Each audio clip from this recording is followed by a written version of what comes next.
6.3 ሞደርናይዜሽን አቴምፕትስ የማዘመን ሙከራዎች ከ1800 እስከ 1941 ያለው ጊዜ የኢትዮጵያ ነገስታት የምዕራባውያንን አስተሳሰብና ቴክኖሎጂ ለመቀበል ጥረት ያደረጉበት ወቅት ነበረ። ምንም እንኳን በርካታ የኢትዮጵያን ክልላዊ ገዢዎች ለምዕራባውያን ቴክኖሎጂ ፍላጎት የነበራቸው ቢሆንም አፄ ቴዎድሮስ ግን ከቀደሙት ነገስታት በተሻለ ስለ ምዕራባውያን ቴክኖሎጂ መረጃና ግንኙነት ነበራቸው። እሳቸው ህዝባቸውንና አገራቸውን ለመለወጥ የምዕራባውያንን ቴክኖሎጂ ያለውን ጠቀሜታ ጠንቅቀው ያውቁ ነበር። ለዚህም ሲባል የምዕራባውያን ሳይንስና ቴክኖሎጂን ለማስተዋወቅ ከአውሮፓውያን ጋር ለመቀራረብ ሞክረዋል። ካሳ ኋላ ላይ አፄ ቴዎድሮስ በ1840 ዓመተ ምህረት እንደ አውሮፓውያን አቆጣጠር 1848 በደባርቅ ጦርነት በጥሩ ሁኔታ በሰለጠኑና በታጠቁ የግብፅ ወታደሮች መሸነፋቸው አገሪቱን ከአውሮፓ ሀያላን ጋራ እኩል ደረጃ ላይ የማድረስ ሀሳብ እንዲያድርባቸው ማድረጉ ግልጽ ነው። ቴዎድሮስ ንጉሠ ነገሥት ከሆኑ በኋላ በርካታ ወታደራዊ፣ አስተዳደራዊና ማህበራዊ፣ ኢኮኖሚያዊ የማሻሻያ እርምጃዎችን ወስደዋል። ወታደራዊውን ዘርፍ በተመለከተ እንደ የ10 አለቃ፣ የ50 አለቃ፣ የሻለቃ ያሉ ወታደራዊ ማዕረጎችን አስተዋውቋል። በተጨማሪም በዘመነ መሳፍንት የነበሩትን የክልል ጦሮችን በደሞዝ በሚተዳደር ብሔራዊ ጦር ለመተካትና ለማደራጀት ጥረዋል። ከዚህም በላይ በጋፋት በደብረ ታቦር አቅራቢያ ማለት ነው በሚገኘው ወርክሾፓቸው ከአውሮፓውያን ሚስዮናውያን እና የእጅ ጥበብ ባለሙያዎች ጋር በመሆን የጦር መሳሪያዎችን ለማምረት ሞክረዋል። በጋፋት ውስጥ ወደ 35 የሚጠጉ መድፎች የተመረቱ ሲሆን ከነዚህም መካከል ትልቁ ሴባስቶፖል በመባል ይታወቅ ነበር። በተጨማሪም በጣና ሐይቅ ላይ ትንሽ የባህር ኃይል ለማቋቋም ሞክረዋል። የቴዎድሮስ አስተዳደር ለውጦች ትኩረት ያደረጉት ስልጠናን ማዕከል ባደረገ መልኩ በማጠናከር እና የፋይናንስ መሰረት ማረጋገጥ ላይ ነበረ። ጠቅላላ ሰላምን የማስፈን ፖሊሲን ያስተዋወቁ ሲሆን ይህም እያንዳንዱ ሰው እንደ ህጋዊ ስራው እንዲመለስ፣ ነጋዴ ወደ ሱቁ፣ ገበሬ ወደ እርሻው እንዲመለስ የሚያስገነዝብ ነበር። እንዲሁም ቤተ ክህነትና መንግስትን ወይም ዘውድን ለመለየት ሞክረዋል።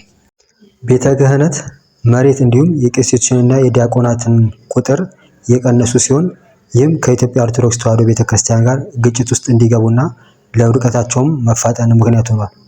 ማህበራዊ ኢኮኖሚያዊ ለውጦች ረገድ ደብረ ታቦርን ከጎንደር ከጎጃም እና ከመቅደላ ጋር የሚያገናኝ የኢትዮጵያን የመጀመሪያው የጥሬ ወይም የመጀመሪያ ደረጃ የመንገድ አውታር ግንባታ ጀምሯል።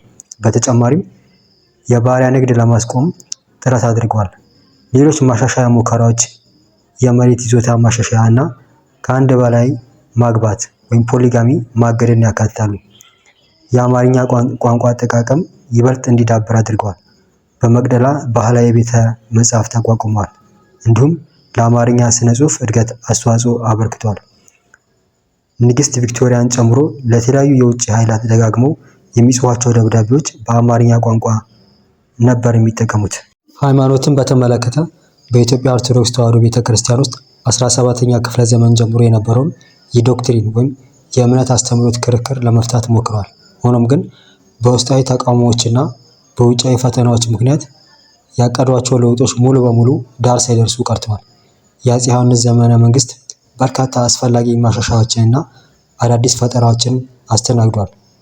ከነዚህ መካከል በለንደን እሳቸውን ተወካይ ሆኖ የሚያገለግል የውጭ ሀገር ቆንስላ በመሾም የመጀመሪያው ኢትዮጵያዊ ንጉስ ነበሩ። ሀገሪቱን ለማዘመን የሚያደርጉትን ጥረት እንዲያግዙ ፈረንሳዊ መካኒክ፣ ሃንጋራዊ የመሳሪያ ጠጋኝና ጣሊያናዊ ግንባታ ሰራተኛ ቀጥረው ነበረ። ከዚህም በላይ አንዳንድ ግለሰቦችን ለዘመናዊ ትምህርት ወደ ውጭ ሀገር ልከዋል። በተጨማሪም ባህላዊውን ክትባት በመተካት ለመጀመሪያ ጊዜ ዘመናዊ የፈንጣጣ መከላከያ ክትባትን አስተዋውቀዋል። በዘመነ መንግስታቸውም በተለያዩ ከተሞች ውስጥ ለቂጥኝ በሽታ ሰፊ የሕክምና አገልግሎት ተሰጥቷል። አፄ ሚኒሊክ በእሳቸው ዘመን መንግስት ደግሞ የዘመናዊነት ሙከራዎች የተለያዩ ዘርፎችን ያካተቱ ነበረ። ከአድዋ ድል በኋላ ያለው ጊዜ በፖስታ አገልግሎትና በቴሌኮሙኒኬሽን በስልክና ቴሌግራፍ ሲስተም ማለት ነው መዘርጋትን፣ ከጅቡቲ እስከ አዲስ አበባ የሚዘልቀው የባቡር መስመር ግንባታ መጀመር፣ የባንክ መክፈት፣ አቢሲኒያ ባንክ የመጀመሪያው ባንክ ሆኖ ማለት ነው። እንዲሁም የብር ኖት የወረቀት ገንዘብ ማለት ነው የመጀመር የታወቁ አዳዲስ ሀሳቦች ነበሩ። በአስተዳደር ረገድ ንጉሠ ነገሥት በ1900 ዓመተ ምህረት እንደ አውሮፓውያን አቆጣጠር በ1907 የአውሮፓ አይነት የሚኒስትሮች መስሪያ ቤት ስርዓትን አስተዋውቀዋል። በዚህም መሰረት የሚከተሉት ሹመቶችን ሰጥተዋል። አፈ ንጉሥ ነሲቡ መስቀሉ የፍርድ ሚኒስቴር፣ አዛዥ መታፈሪያ መልከ ጻዲቅ የገቢ ሚኒስቴር፣ በጅሮንድ ሙሉጌታ ይገዙ የገንዘብ ሚኒስቴር፣ ፊታውራሪ ሀብተ ጊዮርጊስ ዲነግዴ የጦር ሚኒስቴር፣ ነጋድራስ ኃይለ ጊዮርጊስ ወልደ ሚካኤል የንግድና የውጭ ጉዳይ ሚኒስቴር፣ ጸሐፊ ትእዛዝ ገብረስላሴ ወልደ አረጋይ የብዕር ወይም የጽህፈት ሚኒስቴር። በተጨማሪም በዘመነ መንግስታቸው በ1900 ዓመተ ምህረት የሆቴል መከፈት የመጀመሪያው ይህ ሆቴል እቴጌ ሆቴል ወይም ጣይቱ ሆቴል ይባል ነበር። በ1901 ዓመተ ምህረት ዘመናዊ ትምህርት ቤት ይህም ዳግማዊ ምኒልክ ትምህርት ቤት ይባላል። እንዲሁም በ1898 ዓመተ ምህረት የሩሲያ ቀይ መስቀል ሆስፒታል እና በ1902 ዓመተ ምህረት በሩሲያውያን የሚመራ ሆስፒታል ይህም ዳግማዊ ምኒልክ ሆስፒታል መመስረታቸው ይታወቃል። አጼ ምኒልክ ስራ መስራት በአቃታቸው በታመሙ ጊዜ ልጅ ኢያሱን ወራሽ፣ ራስ ተሰማ ናደውን ደግሞ እንደራሴ ወይም ሞግዚት አድርገው ሰይሞ በይፋ አውጇል። ልጅ ኢያሱ በስልጣን ላይ በቆዩበት አጭር ጊዜ ይህም ከ1906 እስከ 1909 ዓመተ ምህረት እንደ አውሮፓውያን አቆጣጠር በ1913 እስከ 16 ማለት ነው በርካታ የማሻሻያ እርምጃዎችን ወስደዋል። ከነዚህም መካከል የቁራኛ ስርዓትን ማገድ አንዱ ሲሆን ይህም ፍትህ እስኪሰጥ ድረስ ከሳሽና ተከሳሽ እንዲሁም አበዳሪና ተበዳሪን በአንድ ላይ በሰንሰለት የማሰር ስርዓት ነበር። የወንጀለኛ ወይም የስርቆት መመርመሪያ ባህላዊ መንገድ የሆነውን ሌባ ሻይ የማሻሻል ጥረት አድርጓል። ጥርምቡሌ የተባለ የመዘጋጃ ቤት ፖሊሲንም አስተዋውቀዋል። የመንግስትን የሂሳብ መዝገብ የመመርመር ወይም ኦዲት የማድረግ ፖሊሲን ያስተዋወቁ ሲሆን የኢትዮጵያ ሙስሊሞችን በአስተዳደር መዋቅር ውስጥ ለማካተት ጥረት አድርገዋል። የእሳቸው አገዛዝ በሜካኒካል የሚሰራ የዱቄት ፋብሪካ ወፍጮ መተግበሪያና እንዲሁም እንደ እንጨት መሰንጠቂያ ወፍጮ፣ የቆዳ ፋብሪካ እና የሳሙና ፋብሪካ ያሉ የግል ኢንዱስትሪዎች ተቋማት መክፈታቸውን አስተናግዷል። በእቴጌ ዘውዲቱና በራስ ተፈሪ የጋራ አገዛዝ ወቅት ይህም ከ1909 እስከ 1922 ዓ.ም እንደ አውሮፓውያን አቆጣጠር ደግሞ 1916 እስከ 1930 ማለት ነው ሰፋ ላይ ይዘት ያላቸው በርካታ የዘመናዊነት ሙከራዎች ተካሂደዋል።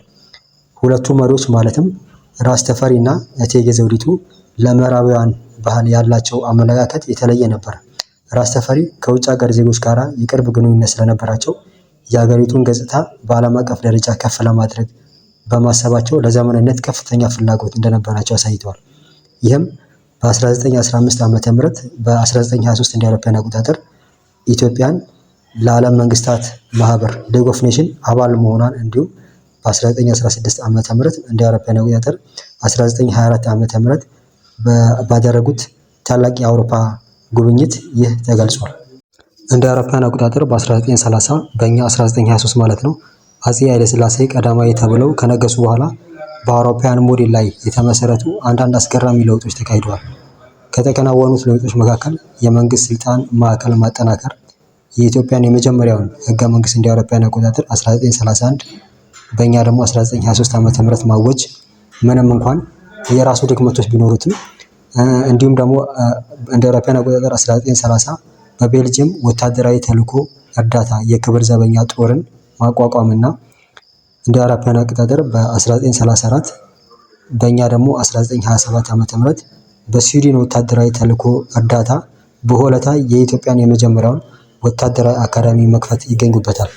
6.4 ሶሾ ኢኮኖሚክ ዴቨሎፕመንት ማህበራዊ ኢኮኖሚያዊ እድገቶች ከ1800 እስከ 1941 ያለው የጊዜ ገደብ በንግድ፣ በባርነትና በባሪያ ንግድ፣ በግብርና፣ በከተማ መስፋፋት አርባናይዜሽን እና በማኑፋክቸሪንግ ረገድ በማህበራዊና ኢኮኖሚያዊ ሁኔታዎች ላይ ለውጦች የታዩበት ወቅት ነበረ። ለእነዚህ ለውጦች ምክንያቱ ደግሞ በወቅቱ በክልሉ እና በዓለም ላይ የነበረው ማህበራዊ ኢኮኖሚያዊ እንቅስቃሴ ወይም ዳይናሚክስ ነው። 6.4.1 ግብርናና የመሬት ይዞታ 19ኛውና የ20ኛው ክፍለ ዘመን መጀመሪያ የግብርና ኢኮኖሚ የዳበረበትና ለእርሻ እንዲሁም ለግጦሽ የሚሆን የመሬት ፍላጎት የጨመረበት ወቅት ነበር። በወቅቱ የነበረው ስርዓት ሀያላን ቡድኖች መሬትን እንዲቆጣጠሩ እድል የሰጠ ሲሆን ይህም በንብረት ባለቤትነት መብት ወይም ቀደም ሲል በነበረው የመሬት ይዞታ ስር ላይ ለውጥ እንዲመጣ አድርጓል። ግብርና በኢኮኖሚው እና በወቅቱ ፖለቲካ ውስጥ የነበረው ሚና የምንረዳው ከምን አንፃር ነው? ትርፍ ምርት የሚያመርቱ አካባቢዎችን ለመቆጣጠር የተደረገው የግዛት ፉክክር እንዲሁም መስፋፋት አንፃር ልናየው እንችላለን። ይህም በሰዎች እና በመሬት መካከል ያለውን ግንኙነት በመቀየር አንዳንዶቹን ልዩ ተጠቃሚ ወይም ባለቤት፣ ሌሎችን ደግሞ መብት አልባ አድርጓቸዋል። በ19ኛው ክፍለ ዘመን መገባደጃ ላይ በአፄ ምኒልክ የተደረገው የግዛት መስፋፋት አንዱ ምክንያት የመሬት ፍላጎትና ትርፍ ምርት የማግኘት ጥረት ነበረ። መሬት ከሚያስፈልግባቸው ምክንያቶች መካከል ዋነኛው ተዋጊዎችን ወይም ወታደሮችን እና ቤተሰቦቻቸውን ለማስፈር እና ለመመገብ ነበር። በመሆኑም የሀገሪቱ ደቡባዊ አጋማሽ ወደ ማዕከላዊ መንግስት መጠቃለሉ በእነዚህ አካባቢዎች ሀብት አጠቃቀም ወይም አክሰስ ቱ ሪሶርስ እንደገና እንዲበየን አድርጓል። መንግስት ሰላማዊ በሆነ መንገድ እጃቸውን በሰጡትና ተቃውሞ ባሳዩ ክልሎች ላይ የፖለቲካ ቁጥጥር ለማረጋገጥ የተለያዩ የትርፍ ምርት ማግኛ ዘዴዎችንና አሰራሮች ስርዓቶችን ዘርግቶ ነበር። ሰላማዊ በሆነ መንገድ እጃቸውን የሰጡ ክልሎች በአንጻራዊ ሁኔታ በራሳቸው የመተዳደር መብት የነበራቸው ቢሆንም ቁርጥ ግብር ወይም ቋሚ ታክስ እንዲከፍሉ ይገደዱ ነበር። በኃይል ወደ ማዕከላዊ መንግስት የተጠቃለሉት አካባቢዎች በነፍጠኛ ገባር ስርዓት ስር እንዲወድቁ ተደርገዋል። በዚህ ስርዓት የአካባቢው ተወላጆች ለነፍጠኛ ግብር እንዲከፍሉ ይደረግ ነበር። ውሎ አድሮም ይህ የነፍጠኛ ገባር ስርዓት በኃይል በተጠቃለሉ አካባቢዎች አዲስ የመሬት ይዞታን ህግ እንዲፈጠር ምክንያት ሆኗል። በቃል ትርጉሙ ነፍጠኛ ማለት መሳሪያ ወይም ነፍጥ የታጠቀ ሰው ማለት ነው። በዚህ አውድ ነፍጠኛ የሚለው በንጉሠ ነገሥቱ ሰንደቅ ዓላማ ስር በደቡብ ግዛቶች የሰፈሩ ከተለያዩ ማህበራዊ ዳራ የመጡ ወታደሮች ማለቱ ነው። በሁለተኛው ሁኔታ ይህም በኃይል የተጠቃለሉ አካባቢዎች ማለታችን ነው። ለለውጥ ዋናው ምክንያት የሆነው የሰፈራው ሂደት እንዲሁም የስርዓቱ ብዝበዛዊ ባህሪ ሲሆን ይህም የሰፈራውን ዘይቤ እና የግብርና ስርዓቱን ቀይሮታል። የነፍጠኛ ገባር ስርዓት መዘርጋት ካስተካከላቸው ውጤቶች አንዱ እንደ ባላባት፣ ገባር እና ተከራይ ያሉ ማህበራዊ መደቦች መፈጠር ነው። የመሬት ይዞታው በብዛት በመንግስት ወኪሎች እጅ የገባ ሲሆን የአካባቢው ነዋሪዎች ግን በሂደት ወደ ገባርነት በኋላም ወደ ተከራይነት ዝቅ እንዲሉ ተደርገዋል።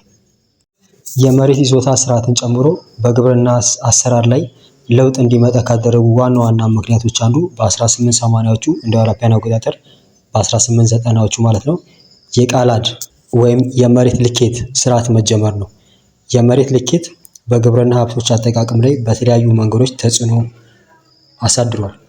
ይህም ቀደም ሲል የነበሩትን ልማዳዊ የመሬት አጠቃቀም ደንቦችን ለመለወጥ ያካትታል።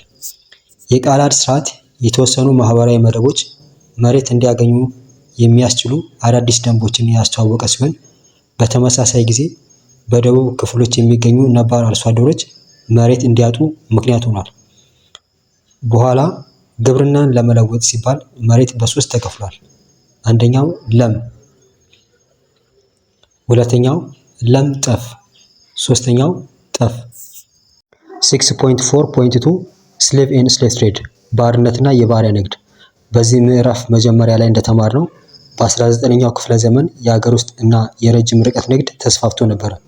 ዋናዎቹ የንግድ ሸቀጦች ዝሆን ጥርስ፣ ባሪያዎች፣ ዝባድ እና ወርቅ ነበሩ። ባርነት እና የባሪያ ንግድ በኢትዮጵያ እና በአፍሪካ ቀንድ ረጅም ታሪክ አለው። በኢትዮጵያ አብዛኞቹ ባሪያዎች ለቤት ውስጥ አገልግሎት ይያዙ የነበረ ሲሆን አንዳንዶቹ ደግሞ በሱዳን፣ በቀይ ባህር እና በኤደን ባህረ ሰላጤ ወደቦች በኩል ለግብፅ፣ ለመካከለኛው ምስራቅ እንዲሁም ለኦቶማን ኢምፓየር ይሸጡ ነበር።